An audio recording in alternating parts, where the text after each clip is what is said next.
until just a couple of years ago. This actually is a Canadian bird. I think just retired about 2 years ago. A lot of people, like Boeing, still use the T-33 for a chase plane for all of their new aircraft. Like the MiG, it is equipped with an ejection seat. This one has two. Engine takeoff complete, coming up on power.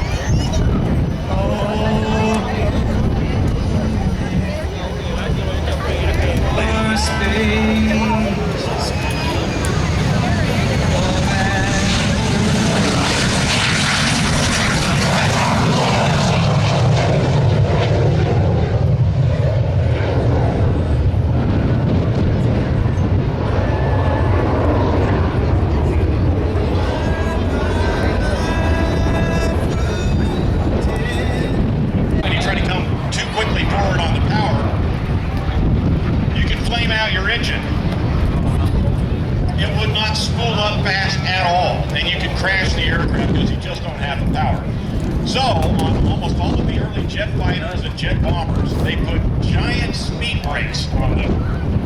Giant speed brakes that would come out and just create drag. Almost all Navy fighters were like that. They have massive speed brakes. So what they do is, when they're coming into a carrier, they can keep the engine at high power and spool up, but the drag will slow them down. And that way, if they have to go around for any reason, somebody's on the deck, or they mess up a landing here at Tinker and have to go around, they just pop the speed brakes in, they've got full power, and they go. That's what they had to do. Some of the aircraft, like the big B-47 Stratojet that's on display at the base museum on the north side of the base, the B-47 would actually pop a drag chute in flight to slow it down so it can keep its 6 J-47 spooled up. And if it had to go around, it'd release the chute. Similar 62, they even had a rocket fighter that they came up with, the MiG-163. My point being, we never saw any jet versus jet combat in World War II. They never met. But in Korea, they did. And the very first jet versus jet combat happened in 1950 when a pilot flying a single-place version of this, the F-80C, came up against the MiG-15, and he won. That was the first jet versus jet combat, and the MiG was shot down. This is the two-place. It's about 3 feet longer. Instructor normally sits in back, student pilot sits in front. Like I said, both have ejection seats and can eject if they have to.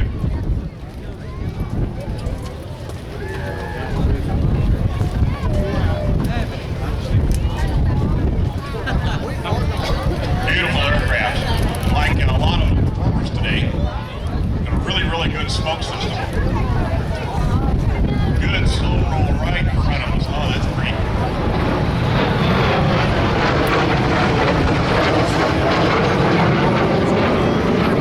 Smoke is being caused by injecting a really thick oil. It's called porpoise oil.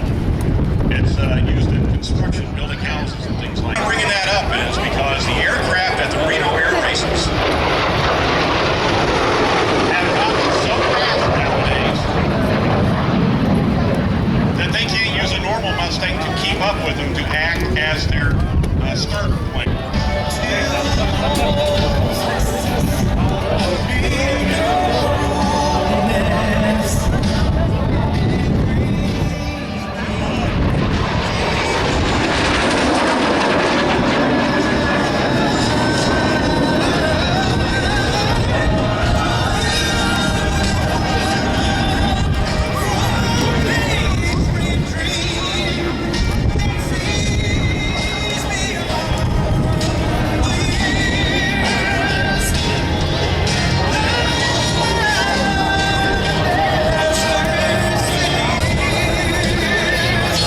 To go right over the pass, right over the top of us.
called the XF-80, designed by the famous Lockheed Skunk Works. This was actually the first jet they ever designed when they were called the Skunk Works. Kelly Johnson, the same guy who designed the P-38 Lightning fighter, he designed the F-80, and it actually was powered by a British jet engine at the time. Flew in 1944, so a year before World War II was over, we had the F-80, the single-place version of this aircraft flying.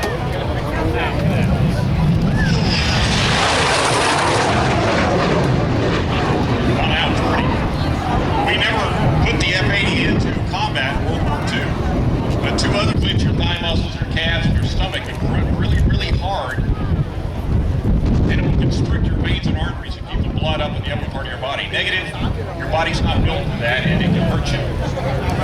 Here's a slow-speed dirty pass. Flaps down, gear down, just about landing speed, but he's going to perform a go-around.